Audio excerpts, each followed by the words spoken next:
Okay, this chapter has to do with membrane structure and function. So what the membrane is made up of and how it works, a little bit about how it works. So we start off with what the membrane does. Separates the living from the non-living environment. The outermost living portion of a cell is the cell membrane. That's it. Everything outside the cell membrane is non-living. It controls or plays a role, an active role, in the movement of substances into and out of the cell. The cell is semi-permeable, or most books will say selectively permeable. It's very selective as to what gets into the cell and what gets out of the cell. So it does play a role. It does control what enters and exits that cell. The membrane has proteins in it that controls what comes in and what leaves the cell. Says sense and interact with the external environment. That's true. The external environment will send signals by way of messenger molecules, and these messenger molecules will bind with the protein on the surface of that cell and oftentimes cause a change of the internal activity that goes on inside that cell.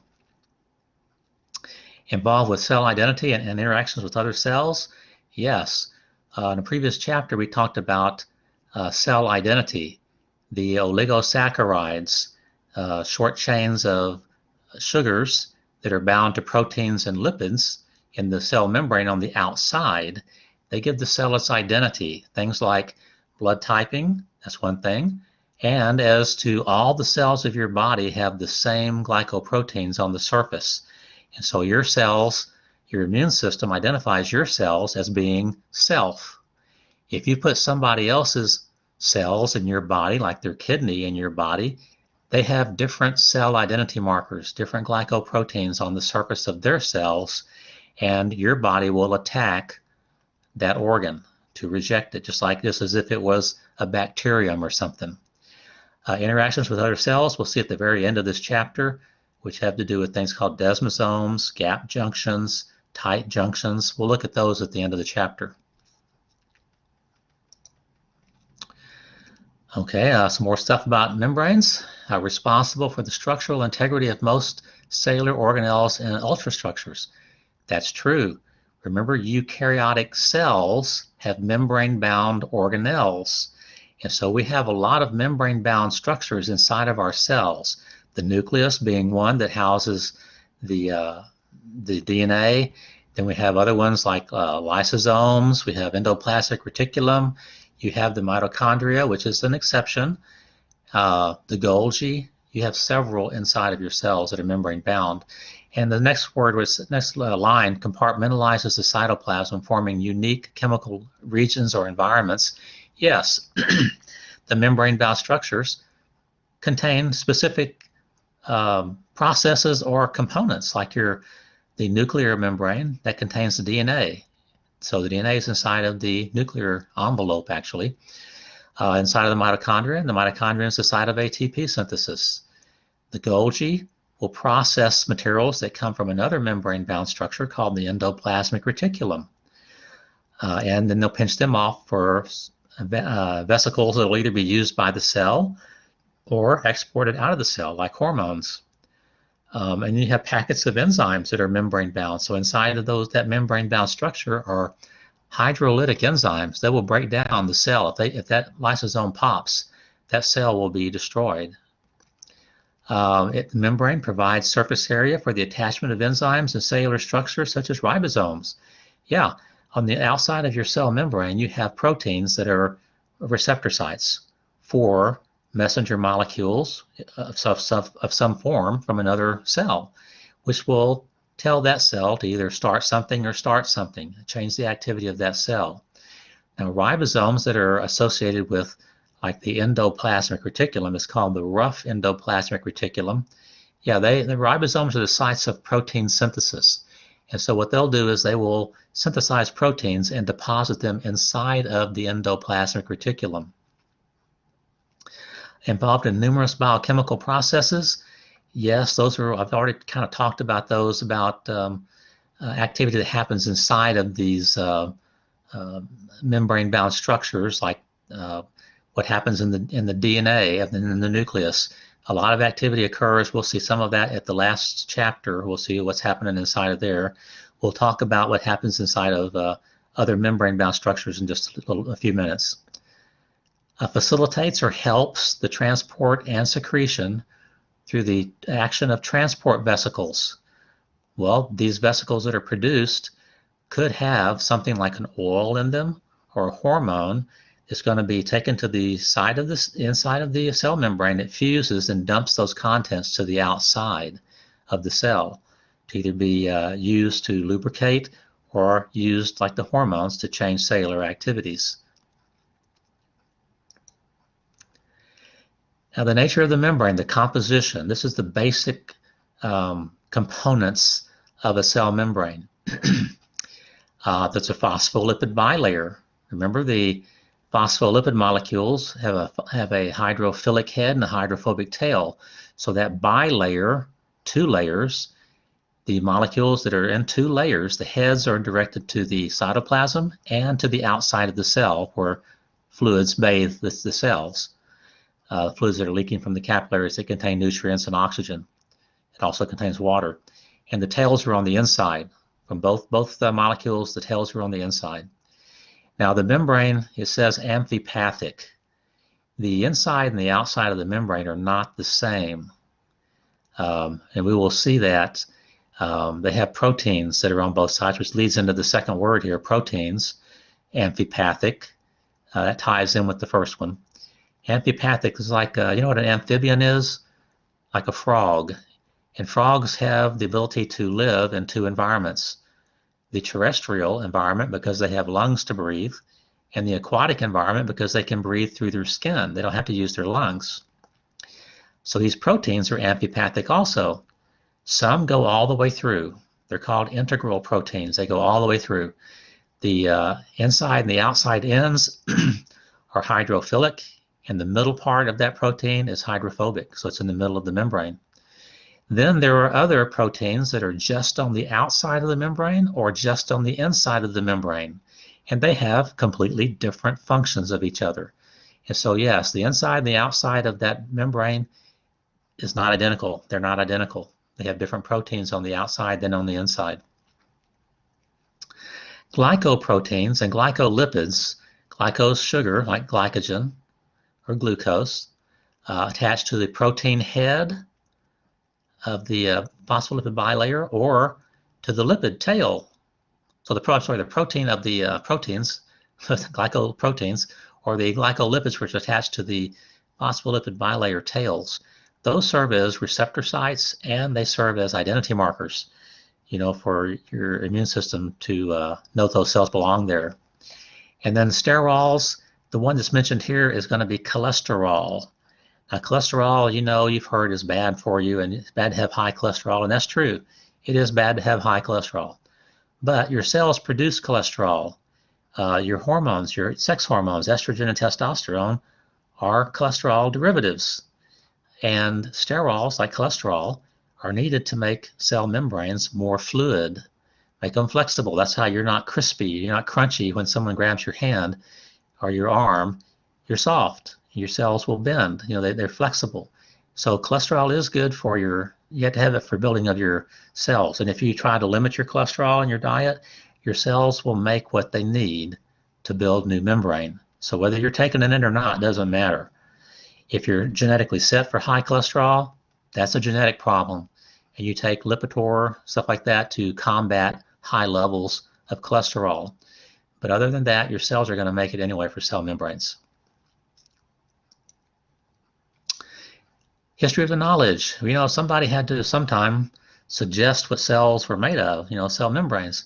This guy named Charles Overton in 1895, with his test tubes and, you know, Bunsen burners, determined that the cell's membranes were made of lipids. So he did a chemical analysis and came up with the cell membrane was a lipid. And that's basically all he contributed. But that's a start. All science has to start with something. All knowledge starts with something at the bottom, and you build on it until you get, you know, to higher levels of understanding. A guy named I. Langmuir, I'm not sure what the I stands for. It could be Ivan. In 1917, made an artificial membrane, and he said it's a single layer of phospholipids, and that answered the question of how it could be made of lipids if there was cytoplasm inside the cell. So here is his picture. Here's his monolayer. He got credit for several years.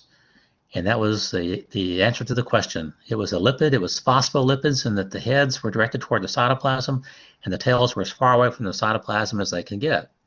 But a few years later, they said, wait a minute, the capillaries leak fluids, and so the outside of the cells were also bathed with fluid. So these people, Gorder and Grindle, said, okay, in 1925, they proposed the phospholipid bilayer is 2 layers, and that answered the problem of having the capillaries leaking fluids on the surface of the cells. And so here is theirs, a phospholipid bilayer, and the heads of the phospholipid molecules are directed toward the cytoplasm inside the cell and to the fluids that are leaking out of capillaries called interstitial fluid or tissue fluid, which contains nutrients and oxygen that is going to be taken into the cell, and it picks up waste materials and carbon dioxide. So his phospholipid bilayer was a hit, and that answered a lot of questions. But there was more. Davidson and Danieli said 10 years later the membrane was a sandwich model, and there's a bilayer of phospholipids coated each side with globular proteins. So it was a phospholipid bilayer, but it had proteins on the outside and the inside, so it looked like it's called the sandwich model. And if that was the case, they said, well, what makes one cell different than another? If there's proteins covering the outside and proteins, covering the inside, then what makes one different than another one? Well, you deviate for just a moment, because in the 50s, the electron microscopes were produced, and they could see the cell membrane was 7 to 8 nanometers thick. And they proposed there were continuous layers of proteins as pleated sheets, that it wasn't really a sandwich. So there are problems with the sandwich model, that all membranes are identical, and that what's the placement of the proteins in the sandwich model? If they're just spread across there, isn't there any placement? So they kind of got confused and said this can't be totally right, because there has to be some difference between like muscle cells and bone cells and skin cells. And if this is the sandwich model, then how are they different? Well, in 1972, Singer and Nicolson proposed the fluid mosaic model, and that one has stuck since 1972. It's a fluid and a mosaic of proteins bobbed in the lipid bilayer, so the proteins can move around. It says phospholipids with proteins embedded in the lipid layer. So this means that the proteins are there, but they move around. It doesn't mean they disappear, but they can be relocated. And their model is like if you got a punch bowl and you cracked the ice tray and it had, let's say, 12 blue ice cubes, and another one had 12 reds, and another one had 12 green ice cubes. And those are the proteins that are floating in the phospholipid bilayer, the punch bowl. And you got a ladle and you start it up.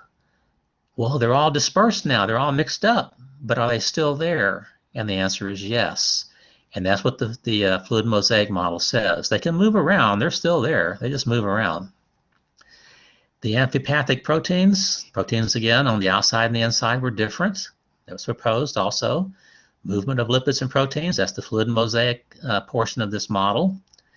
And that the fluid state was maintained by the cholesterol, the sterols in the membrane, and the unsaturated fatty acid tails of the phospholipid bilayer molecules. So the tails and the cholesterol made it a fluid mosaic model. So they had a pretty big contribution, which has stayed for, how many years is that? 48 years already. A lot different than, 5 or 10.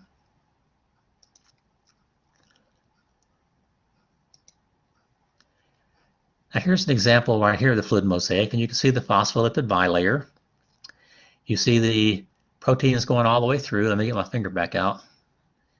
These right here, these are the integral proteins. They go all the way through. And they have the shaded portion on each end. That's the hydrophilic portion of that protein, and the hydrophobic is in the middle. By it being positioned like this or structured like this molecule does not flip. It stays like it is, stays positioned. It doesn't flip in the membrane at all. Now the integral, like these guys here, this is an integral protein, and one of these could be integrals also. I mean, I'm sorry, peripherals. I'm sorry, peripherals. These would be peripherals proteins. The peripherals are going to stay on that side. They don't change sides. And so something happens over here and it causes a change on the inside of the membrane. And this one may be involved in that change. But they're on both sides of the membrane and they have different functions. So again, proteins by location, whether they're integral or peripheral. Integral goes all the way through from one side to the other and they stay that way. Peripheral are located either on the outside or the inside of the membrane. It is a phospholipid bilayer, 2 layers of phospholipid molecules. There are carbohydrates associated with that membrane, glycolipids, carbohydrates associated with the phospholipid bilayer tails, and glycoproteins, carbohydrates associated with the proteins, which act as identity markers. Both of these are identity markers and could be receptor sites. And then the cholesterol down here is like, the sterol is like cholesterol, which helps to maintain the fluid nature of the membrane. Here's again the fluid mosaic, a little bit more exposed here. And you can see the peripheral proteins. Let me get my little finger back out again.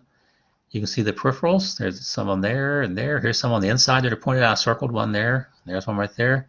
Those are peripheral. They're on the inside or the outside of the membrane. And then the integral go all the way through. And they're pointed out also. These are the long ones that go from one side to the other. So you can see that pretty easily on this picture. It says integral proteins penetrate the hydrophobic core. Integral proteins that span the membrane are called transmembrane proteins. Yeah, they go across. Protein functions. These are some of the functions that they carry out. Protein transport. These are transport proteins that move something from one side of the membrane to the other. A carrier could bind to a molecule on one side of the membrane and transport it to the other side of the membrane. You've got some that are carrier proteins. They're called transport proteins, but they're carriers that will carry glucose from the outside of the cell to the inside of the cell. Now, in order to do that, insulin has to bind to the carrier, and it makes it pick up the glucose a lot faster and bring it in very quickly. So people that are diabetics that don't produce enough insulin, that process works slower, and glucose builds up in their bloodstream to toxic levels. There are channels that can be regulated. Unregulated and unregulated. Some are open all the time. Some can be regulated. These are channels, and those channels are extremely specific. If it's a sodium channel, guess what goes through there? Just sodium. If it's a potassium channel, just potassium. Now, there are some called, some that allow carbon dioxide and oxygen and water. Aquifers are the ones for water. They're channels that allow those to go through at will. So those are not regulated. They're regulated by the concentration on either side of the membrane, which we'll talk about gradients a little bit later. Enzymes are involved with the cell membrane, and when something binds to a receptor, it can cause an enzyme to be activated or deactivated. These receptor proteins are embedded in the membrane. This is what receives the messenger molecule from some other cell, which is going to change the activity of that cell. Intercellular junctions, these are at the very end of this chapter, and we're going to see how these are junctions between cells that help hold them together, that allow them to communicate, that seal the area around them so nothing can get in between them. The cell-to-cell recognition, that's part of that, and attachment proteins is also part of that. Here are some of these proteins. Let's look at these transport guys here. Different types. They can have different functions. Like this one right here, this channel protein. Let me get my little. Oh, he's out. Okay. This one's open, and so these can be opened and closed. If they're open, it allows ions to move either inside or outside of that membrane, in the cell or out of the cell. Now remember, it's only going to be a specific molecular ion. So when it's open, that doesn't open the floodgates for whatever's inside or outside to leak through, just for a specific ion or molecule. and this is closed. This prevents the movement of that ion or molecule from one side to the other. These are different types of transports. So they could be passive transport, which means it binds to something and just moves it to the opposite side. This could be one that requires ATP, let's say, and it doesn't have it on here, but a little sucker would be attached here. It shows a phosphate. When it gets phosphorylated, it moves something across the membrane. So it would take ATP energy, and it's called an active transport protein. I just don't show that here. Here's a receptor protein, and you see it's got like a glyco here, oligosaccharide groups. So this would be something as a receptor for receiving a message from some other cell. This says recognition protein. This is one that your immune system is going to look at and say, do you belong here or not? So these are identity markers. These over here are going to be involved in the end of the chapter, adhesion proteins and stuff like that. We'll talk about those at the end of the chapter. Some more stuff. Cells are selectively permeable. I mentioned that before. They only allow specific things to come in and out, and there are protein channels for those materials. The structure of the lipid bilayer allows small uncharged substances such as oxygen and carbon dioxide and hydrophobic molecules like lipids to pass through, since lipids are lipid soluble. Lipids are soluble in lipids, so lipids can pass through the cell membrane down their concentration gradient by simple diffusion. A concentration gradient is where you have more of something in one area than you have in another, or in this case, more of something on one side of the membrane than you do on the other side of the membrane. And if a channel is opened, they can flow from where they're more abundant to where they're less abundant. An example of that is like if you are in a room and someone strikes a match. Well, that person that struck the match can smell that sulfur immediately. But it's going to take a moment or two, maybe a minute, to get to you. So the ions or sulfur molecules or whatever are moving from the head of that match down a gradient from where it's more abundant, the head of the match, to less abundant in the room, and you'll eventually smell it. The channel proteins act like doors through the cell membrane. Remember the channels, they can open and close. They allow large polar molecules to move in and out of the cell. The process is called passive diffusion or passive transport because it does not need energy.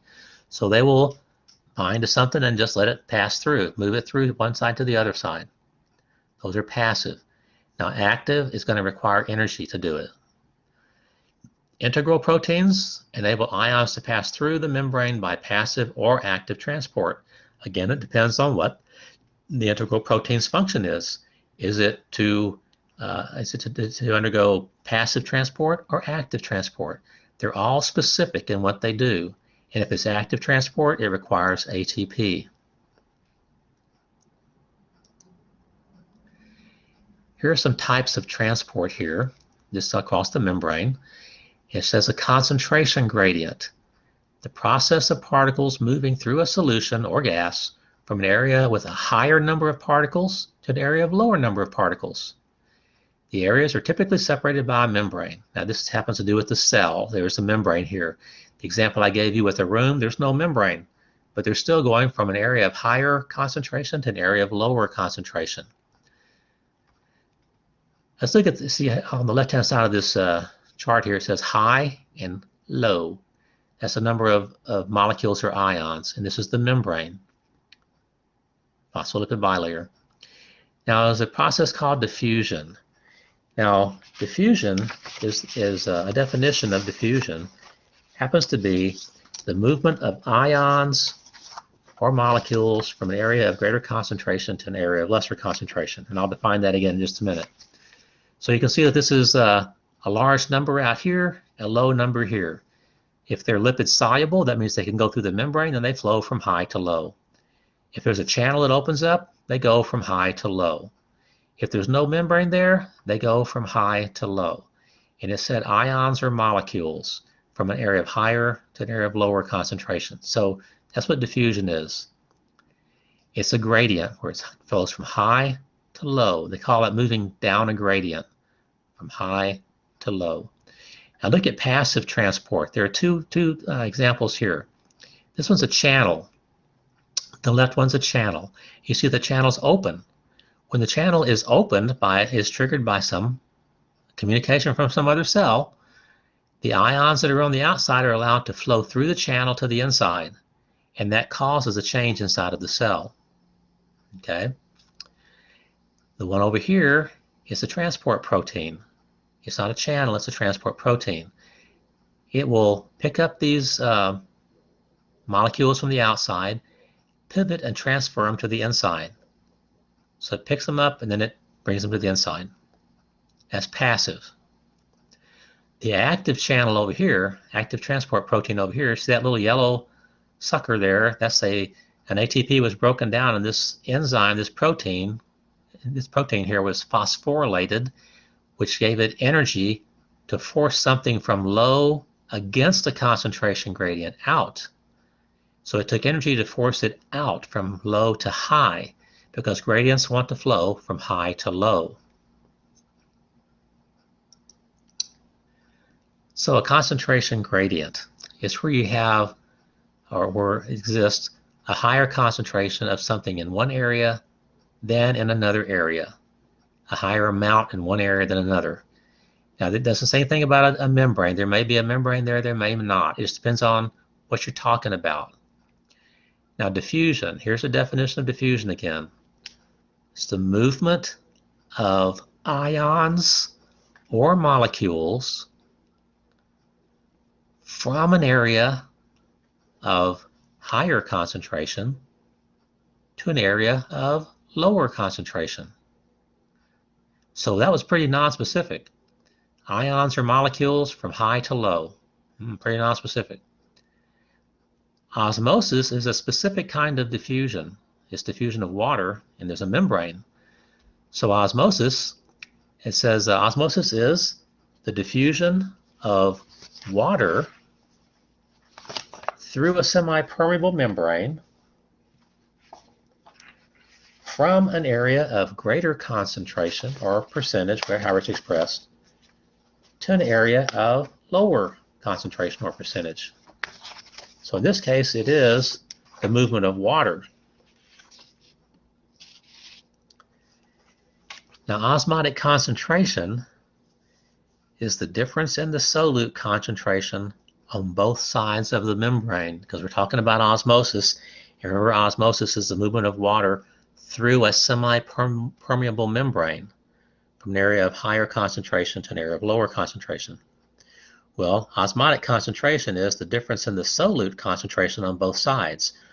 On one side, it's more solute than the other side. That's called the osmotic concentration.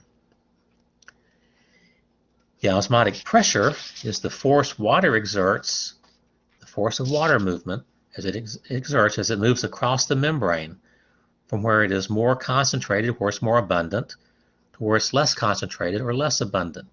So there's going to be a pressure there, and osmotic pressure can be extremely great. In areas it can break concrete. Now, dialysis is the movement of solutes. The movement of solutes across the semi-permeable membrane from an area of higher concentration to an area of lower concentration. It's very specific. This is not water, and there is a membrane there. It's the movement of solutes across the semi-permeable membrane from an area of higher concentration to an area of lower concentration. Now, you've heard of people having to go to clinics that have dialysis. Well, that's because their kidneys don't work anymore, and they can't separate or filter out the waste materials and the excess amounts of electrolytes and materials in your blood plasma. And so they go there, and their blood is sent through some tubing that has molecular size holes in it that will let the small waste materials go through there from their bloodstream into a solution that surrounds those tubes called dialysate. And so it is the waste materials are moved from the plasma through the membrane into the dialysate. That's called dialysis.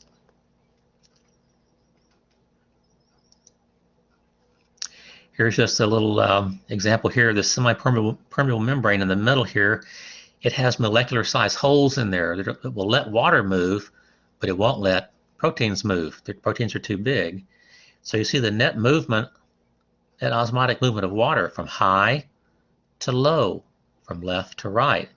And what will happen is this right-hand side the level will go up, and the left-hand side will go down as more water goes across that membrane, because it's trying to reach an equilibrium. The movements are always trying to reach an equilibrium, and in this case it ain't going to happen because there's no protein on the left side.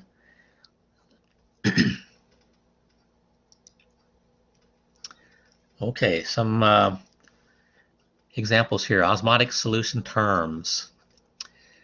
A solution, we've already seen this once before, is a solvent plus a solute. That's what a solution is. Solvent plus a solute. So we have to get some terms down first, some prefixes and a suffix.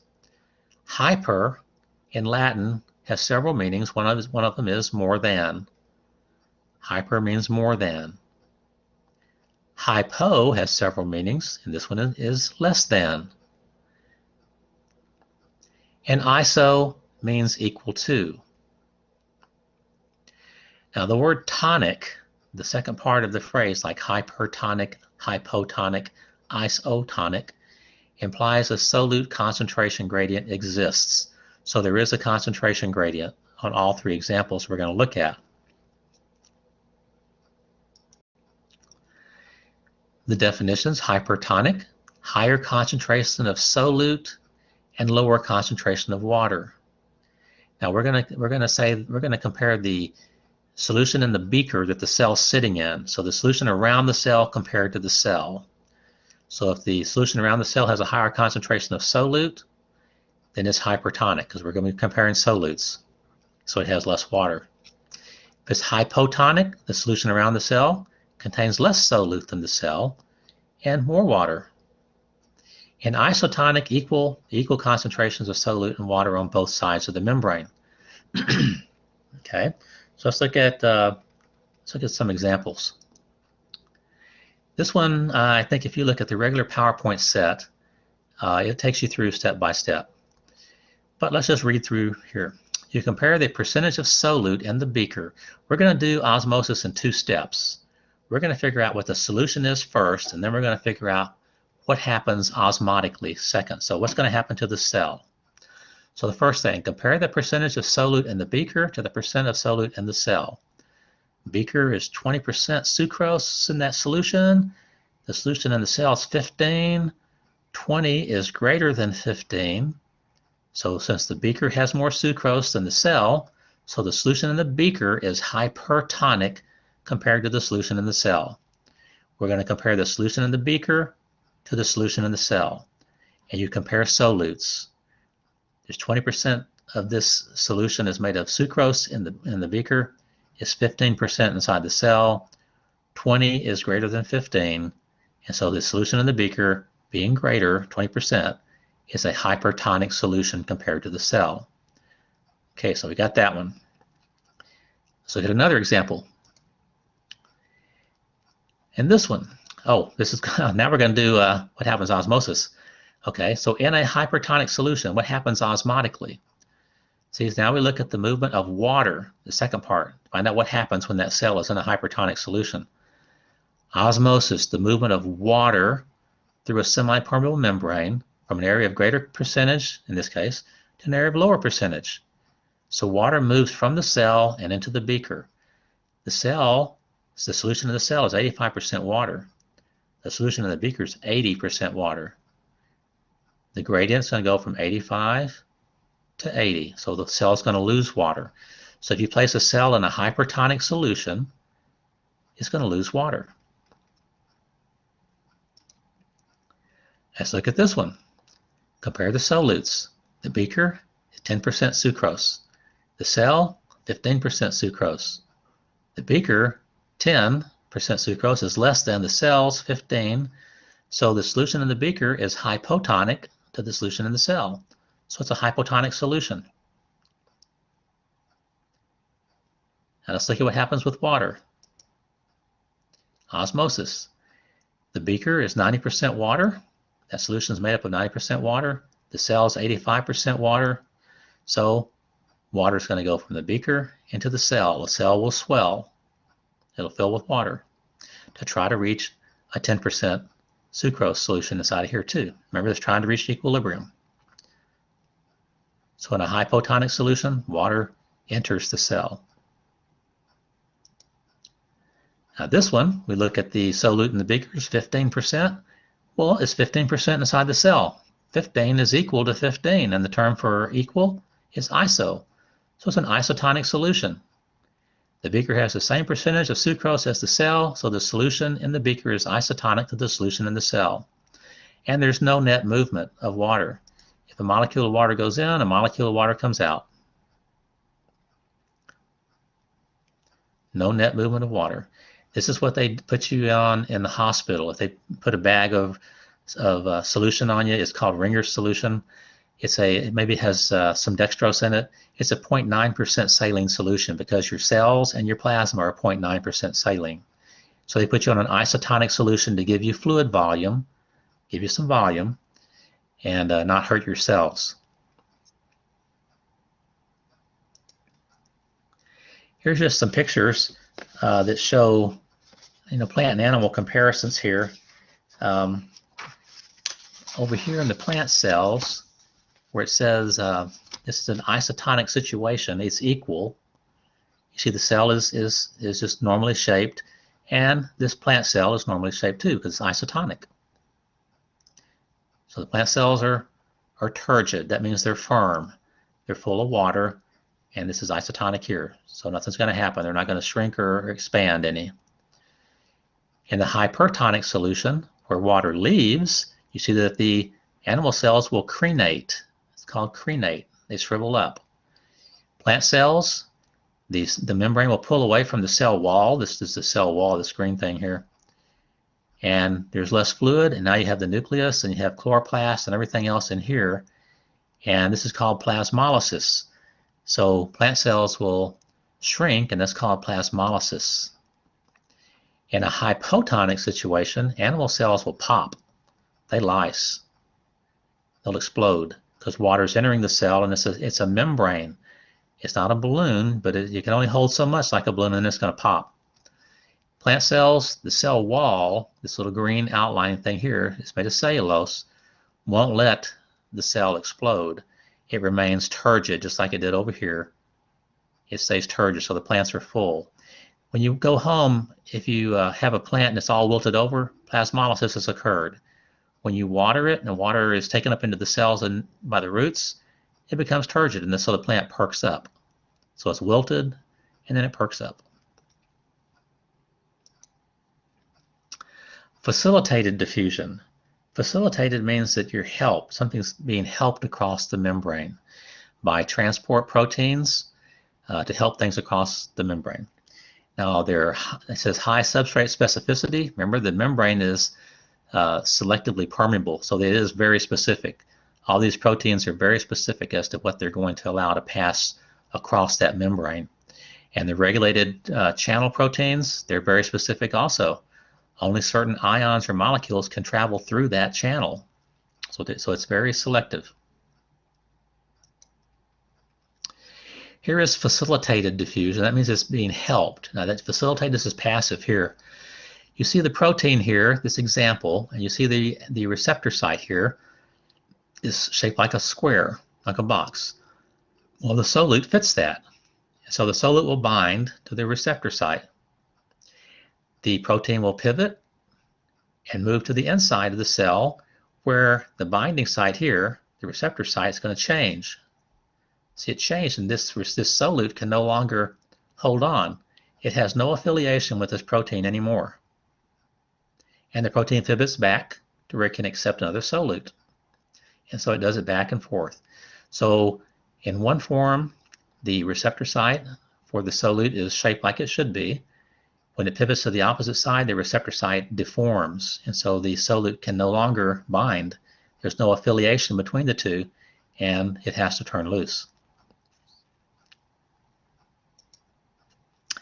Now, active transport, I've mentioned that several times. Transport protein and ATP. Active transport requires ATP. Oftentimes, it's moving against a concentration gradient. So it's pushing something from where it's in low levels to where it's in high levels. Energetically uphill, pushing against a gradient. That's what that means. It's pushing against a concentration gradient.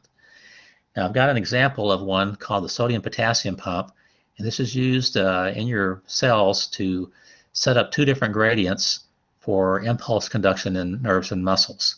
So two gradients are set up by this one on the outside and one on the inside. And it's called an electrogenic pump because these are ions that are being transported across the membrane, and they're charged particles. So they call it an electrogenic pump.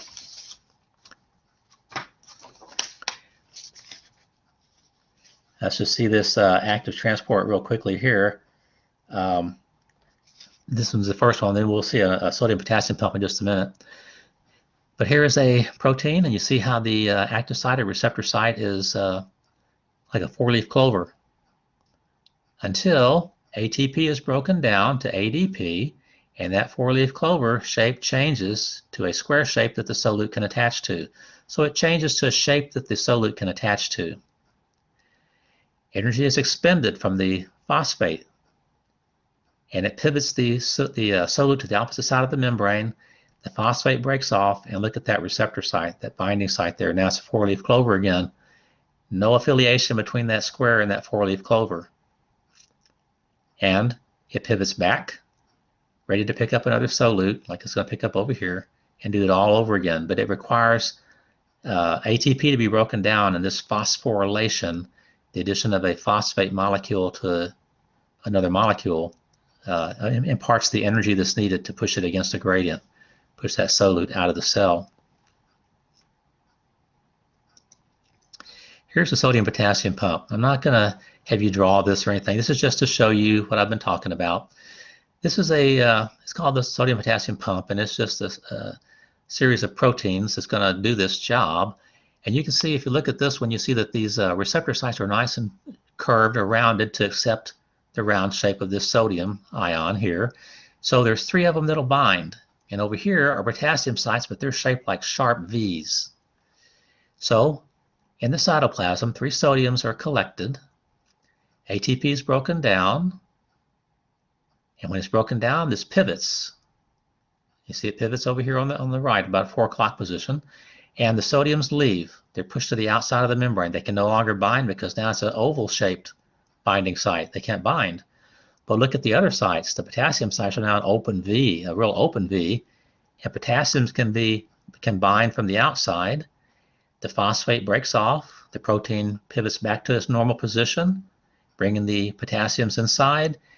The potassium sites deform, and the potassiums are now trapped on the inside of the cell. And the sodium sites are open again. And so it has a way of pumping 3 sodiums out and 2 potassiums in every time it works, and it does require ATP.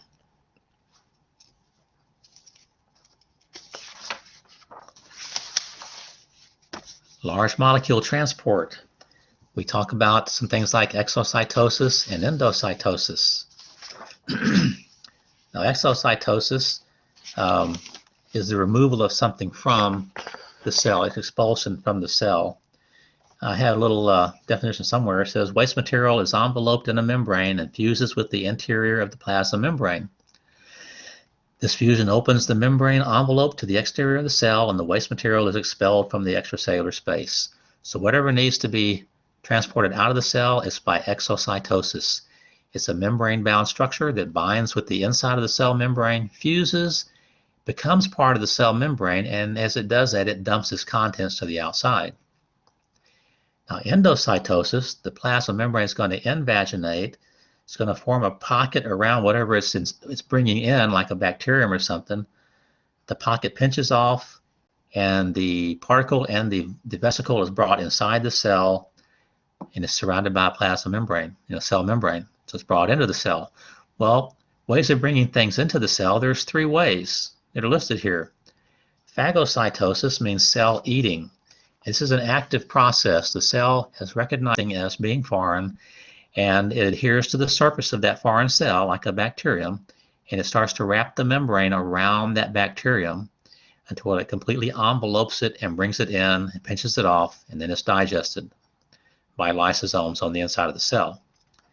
Penocytosis means cell drinking, and in this case, basically little troughs are formed, that's it, and whatever falls into the trough is pinched off and brought into the cell. So it's not actively looking for anything. It's just they're just forming, and whatever falls in there is brought in. And then we'll look at this third one. It's called receptor-mediated endocytosis, and we'll look at that one in just a minute. Let's look at the other two first. Here's an example showing both exo and endocytosis.